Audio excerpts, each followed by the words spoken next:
We'll open our Bibles to Psalm 138 verse 8.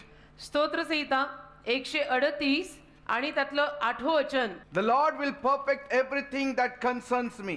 यहोवा माझे कार्य पूर्ण करील, माझ्या विषयीने तो सर्व काही पूर्ण करील. Praise God. देवाला धन्यवाद.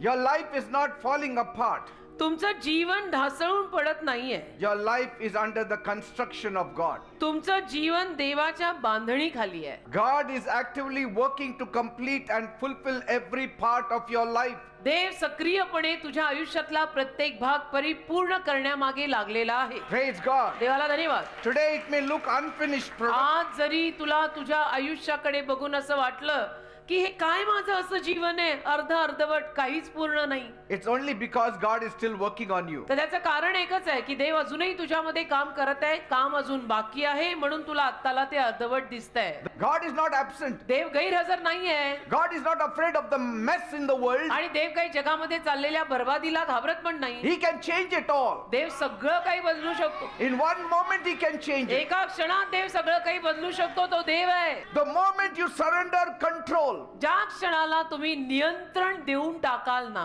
is the moment God takes control. त्या क्षणाला देव नियंत्रण त्याच्या हातात घेईल. The moment you say not my will, let your will be done. ज्या क्षणाला तुझ्या तोंडातनं शेवटी ते वाक्य बाहेर पडेल की माझी इच्छा नाही तुझी इच्छा पूर्ण कर, Life will start moving for you. आयुष्य त्या क्षणाला तुझ्यासाठी काम सुरू करेल. God will start rearranging things for you. आणि देव परत तुझ्यासाठी गोष्टी सगळ्या मांडायला सुरुवात करेल. Praise God. एकदाच ते वाक्य तोंडात आलं पाहिजे की माझी नाही तुझी इच्छा पूर्ण कर, And never go back. आणि मग त्याच्यावर माघार घ्यायची नाही. Once you follow God, follow him till the end. एकदा का देवामागे चालायला लागलो की शेवटपर्यंत त्याच्या मागे चालायचं. If the creator of the universe becomes your co-author, सृष्टीचा निर्माण करता जर तुझा सहयोगी व्हायला तयार आहे, he does not write tragedies for his children. तर सहयोगी बनून त्याच्या संतानांसाठी तो दुर्घटना लिहिणार नाहीये. He only writes triumphs for his children. त्याच्या संतानांसाठी, त्याच्या मुलांसाठी तो फक्त विजयाचं लिखाण करणार आहे.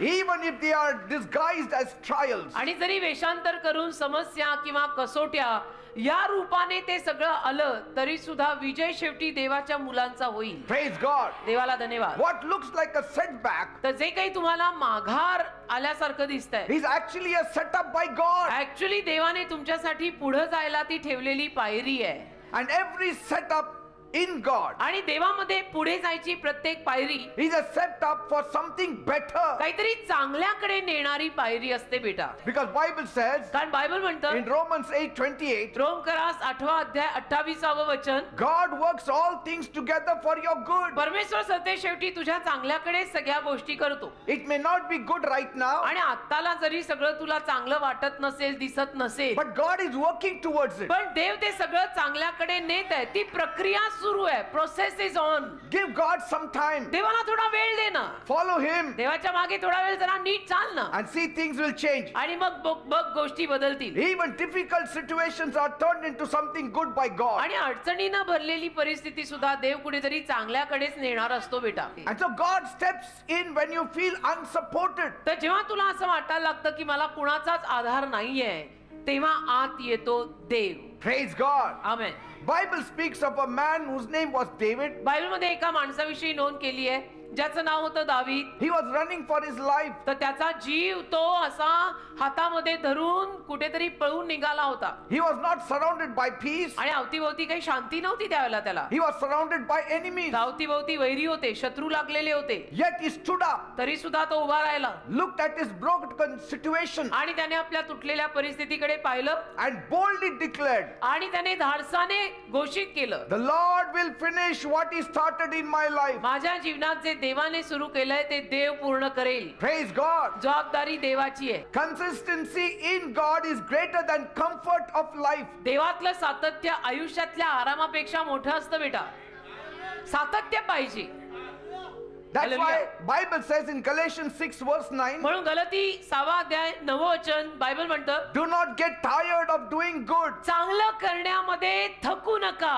At the right time, योग्य वेळेला you will receive reward. तुम्हाला त्याचं प्रतिफळ मिळेल. If you do not give up." जर तुम्ही हार मानली नाही तर And so David prayed when he was in the cave. तर दावीद गुहेत अडकला तेव्हा त्याने प्रार्थना केली. David prayed when he was in fear. दावीद जेव्हा घाबरला तेव्हाही त्याने प्रार्थना केली. David prayed when he was in confusion. जेव्हा दावीद गोंधळला तेव्हाही त्याने प्रार्थना केली. David prayed when his enemies were after him. दाविदाचे शत्रू त्याच्या मागे लागले तेव्हाही त्याने प्रार्थना केली. He did not wait for a perfect condition. आणि अजिबात त्याने परिस्थिती सुधारायची वाट पाहिली नाही. He created a constant connection. तर सातत्याने त्याने देवाशी एक नातं आणि संपर्क ठेवला. Praise God. देवाला धन्यवाद. Prayer is not your last option. प्रार्थनेला शेवटचा पर्याय ठेवू नका बेटा. It is your lifeline. प्रार्थना तुझ्या आयुष्याची दोरी आहे, ती पहिली धर.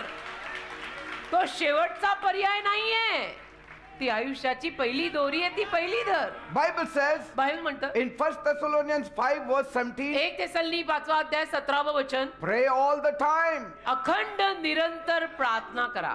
Stay connected to सर्वदा God in प्रार्थना. every situation. सर्वदा प्रार्थना करा. प्रत्येक परिस्थितीमध्ये देवाशी संबंध ठेवा. The silent endurer becomes the sovereign ruler of Israel. शांतपणे सहन करून घेणारा शेवटी इस्रायलवर साम्राज्य करणारा राजा झाला. Praise देवाला God. धन्यवाद. David's 40-year reign was the physical proof दाविदाने 40 वर्ष इस्रायल देशावर जे राज्य केलं ते एक शारीरिक पुरावा आहे that when God perfects a story, की परमेश्वर एखादी कथा जेव्हा परिपूर्ण करतो He just doesn't give you a win. तेव्हा देव तुला केवळ विजय देतो एवढंच नाही, He gives you a legacy that no enemy can overturn. देव तुला असं वतन देतो की जे वतन कोणीही शत्रू येऊन लुटू नाही शकत. Praise God. देवाला धन्यवाद. My Jesus can take all your imperfections माझे येशू तुमची सगळी अपरिपूर्णता घेऊ शकतात and make it perfect. आणि सगळं परिपूर्ण करू शकतात. You know, God does not need movement to perform miracles. देवाला हालचाली लागत नाहीत चमत्कार करायला. आपण काही न करता देव चमत्कार करून जाऊ शकतो. His word can create miracles. देवाचा शब्द जो आहे ना तो चमत्कार घडू शकतो. त्यासाठी तू हलायची गरज नाही. Praise God. देवाला धन्यवाद. One word from God देवाकडचा एक शब्द can change everything. सगळं बदलू शकतो. सगळं बदलू शकतो. That's why Jesus said म्हणून येशू म्हणाले in John 6:63, योहानाचा 6 अध्याय 63 वचन, the words that I speak, जे शब्द मी बोलतो they are spirit and they are life. ते आत्मा आहेत, ते जीवन आहेत.